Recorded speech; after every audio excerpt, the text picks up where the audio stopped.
Studies show that 90%, up to 90% of the populace of America would not make it, would cease to exist if a true EMP or grid failure happened for a long term.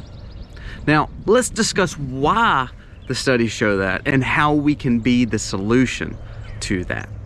This video is going to be a good one, and hopefully it will help you and your family say, let's prep and let's make sure that we're taking care of ourselves and being wise as we do it. Prepping with purpose. Very good. This video is going to be a good one, guys, and it starts right now.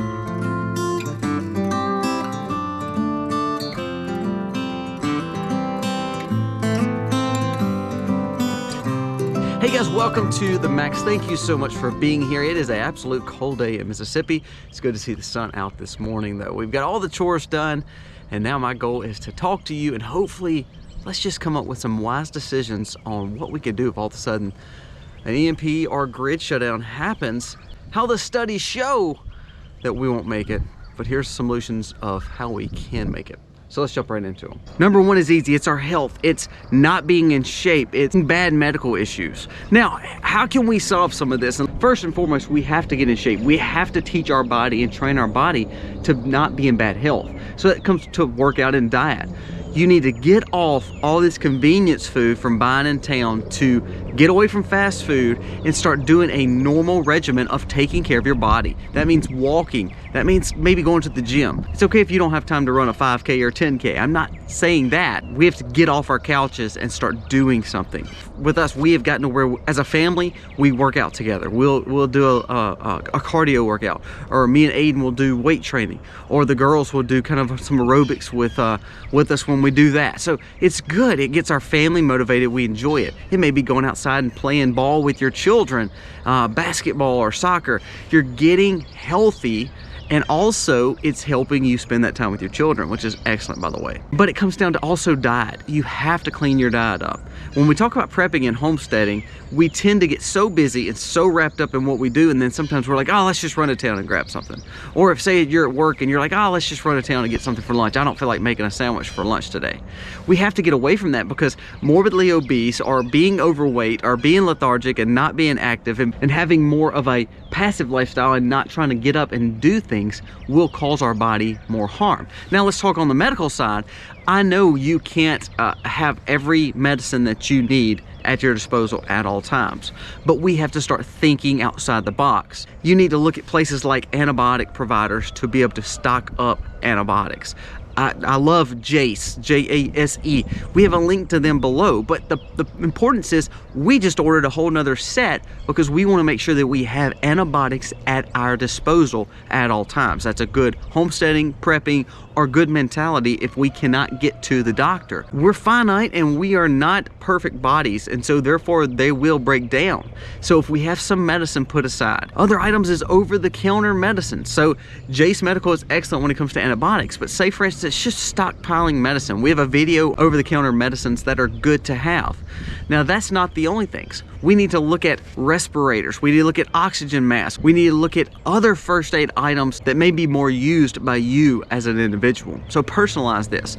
Talk to your doctors. Find doctors who want to see you do better. So therefore you can buy an extra stock of your diabetic medicine, an extra stock of your heart medicine, an extra stock of whatever medicine you're on. There are doctors that will help you and work around some of the issues that you may be having. So think outside the box. We'll link our little first aid video that talks about our kind of like our in-home hospital that we have. We keep saline, we keep drips, we keep all kinds of things on hand all the time, because you never know what you may need. I understand that some people have failing kidneys or failing hearts, or they have cancer. Those things are tragic, and I don't know how to solve a lot of that. So then I go back to, let's look at what people did for medicine. We looked at herbal, we looked at foraging. So pick up a good herbal book, a good foraging book, learn to use essential oils and how we can use plants to heal us. God did not provide all these things for us to just look at. All the plants and foraging things that we can pick up sometimes are so much better for us than the trash that we're putting in our bodies. We just need to learn them and understand the value of them. So that's number one, making sure we're covering the health aspect of it. Secondly, it's not food. Now we'll get to food. But secondly, it's self-awareness. It's understanding where you're at, your community acknowledgement. Do you have a plan? We go to a all-out panic mode when something happens. I know around here when a storm comes, if we hear the H word, a hurricane's coming, everybody runs to the store and acts like a complete idiot and runs around, buys as much stuff as they can. They're panic buy. I don't even know. They'll panic buy peppermints, and I'm like thinking, what do you need that for in a hurricane? Or they'll panic buy something else, you know, that's something crazy. The whole purpose is they're not having a plan. There's no guidance. There's no knowledge on what they're doing. If all these things in the air that we've been talking about lately causes an EMP, if all of a sudden our grid goes down, what do we do? Where's our plan? Where's our knowledge? Well, we've done videos on what we have in our stock.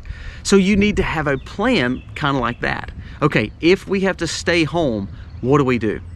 If we're not at home, how do we get home? Can you read a map? Can you read the streets? Can you read where you're at? Do you know how to get where you're going without Siri or a GPS? It's key. Do you have a plan that if all of a sudden phones do not work and we can't get in touch with our loved ones, do you have a plan of where they're supposed to go? What we're supposed to do? Where's a good meeting place? So it's having plans and knowing what those plans are and making sure everyone involved is on the same page. If we're all on the same page and everybody's going the same way, it's going to be a whole lot easier to push up the river than going at it alone. So secondly is making sure we understand that we will fail and we will suffer or we will die if we do not have a plan to go through the hard time of not having energy or not having the grid. If you're in the cold months, what's the plan? You better have a way to light a fire or have extra propane, have a generator, or have a lot of extra blankets. If it's the summer and you're in one of those situations where you're in poor health, do you have ways to stay cool? It's about building the plan and having community knowledge, having a goal set in front of you. For instance, we have a bug in plan and then we have a bug out plan. When is that time to say, okay, we can't stay here anymore, we've got to go? Do you have a bug out bag? Do you have a bug out vehicle? Do you have a way to get somewhere if all of a sudden you can't use your vehicle because these new vehicles are so computerized? Have you thought about that? Do you have bikes? Do you have a horse? I know that sounds crazy, but let's think outside the box for a second. You have to have a plan. You can walk to where you're going, great. But say for instance, there's some of those that are older or some of those that are younger that may not can. Do we have ways to transport people? It's all about planning and making sure that you're ready. Now, the whole point of prepping and homesteading and being self-reliant is you run all these things out in your head. A lot of times we'll buy things or we'll look at things or we'll buy books and we'll never practice what we preach.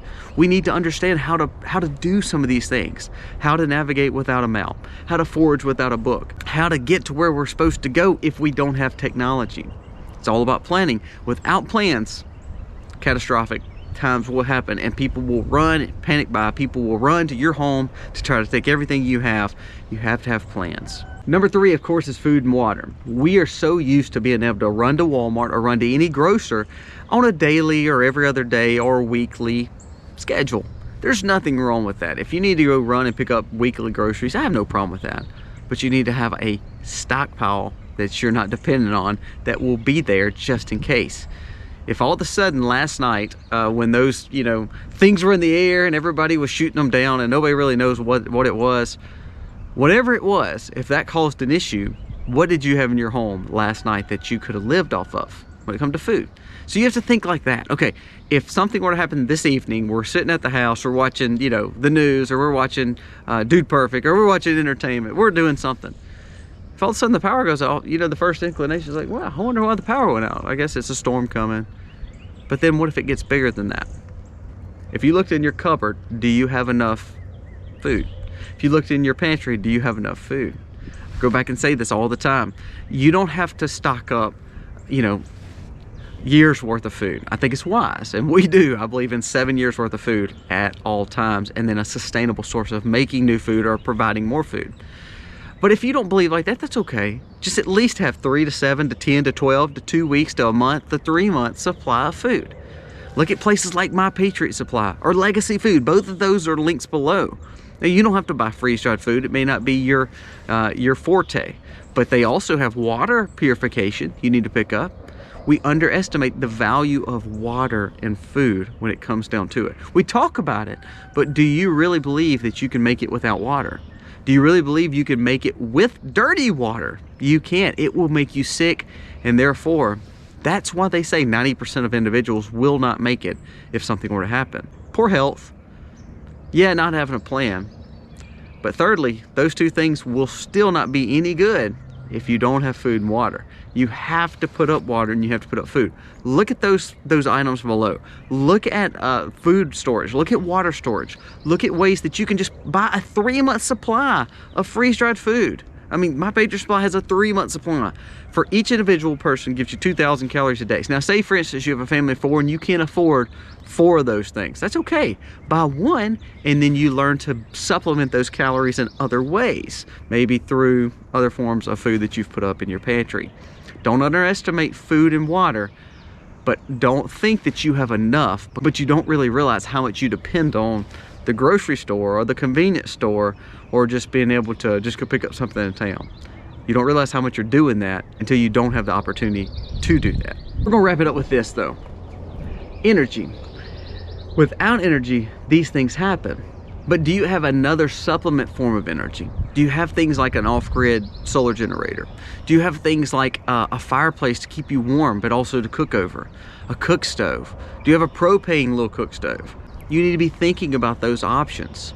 I know here in the south part of Mississippi, we don't really get just monster cold days and storms and blizzards. That's not something we see. It's cold out here this morning, but you'd laugh, it's like 30 out here and I'm freezing to death because I'm not used to it. But what I am saying, it's sustainable, cool. I have a fireplace I can run, no issue. I have an indoor and outdoor fireplace. Now here's the key. I also have rocket stoves, so I can go all around the property and still have fire because I have a way to build the fire. So we have to keep warm. We have to find ways to supplement power. Now say for instance you are one of those individuals that have poor health and you have to have a respirator or oxygen. Do you have a battery bank? Do you have ways to generate electricity to run those things? So you need to be looking at the things like solar generators and battery banks. Those have some links to some that we personally have below. Now you don't have to use the ones we have, I don't care. I'm just saying you need to be thinking about that. A lot of times people don't realize the simplest of things. Health, food, a plan, and energy. Having a supplement energy, keeping warm, keeping cool are the basic necessities, but tend to be the ones that we overlook because we just tend to think we have it all planned out. If we had to go a day or two without energy, no big deal. I mean, that's okay. Everybody can do that. Hey, during a hurricane, it could go 5 to 7 days here. Okay, we can manage. We may not be the cleanest person, but it's one of those situations that we could get by. But longevity-wise, studies show that if our grid went down, the reason 90% of people wouldn't make it is because the grid would take 2 to 5 years to get rebuilt and back up to par. Now, if you had to live 2 years without the grid, do you know how to make soap? Do you know how to keep your body clean and have hygiene? Do you know how to, keep warm when it's really, really cold other than a few blankets? Can you make a fire? Do you have the things to make a fire? Do you have ways to run the respirator, the oxygen? It's very important to think outside the box because at one point in time, it may not be a 2 or 3 day power outage. It may be a month power outage. It may be a 6-month energy issue. It may be a year. Please don't think it can't happen. Look, we've got things flying in our atmosphere and we don't even know what they are. We have issues with world powers right now. North Korea is saying they're preparing for war. We don't know with who, but I'm guessing it's not because we're the best buddies of them. We're having issues with China. They're building in the South China Sea, and there's issues with Taiwan, and we're sticking our nose in it. The Russia and Ukraine situation. We're in a volatile world. And then on top of that, look at the earthquakes we've had across the world. I don't know if that's God saying, get your crap together, or if it's one of those situations that things just happen. But what I am saying is, between natural disasters, world powers, our grid is more fragile than you think. And if 90% of people are not going to make it, We need to have a plan to say, okay, I want to be part of the 10%. And then we can get that number down and down and be wise to make wise decisions to take care of these necessities. Poor health, here you go. Not having a plan and running crazy and panic buying and running to your neighbor's house, it's not right either. Have plans.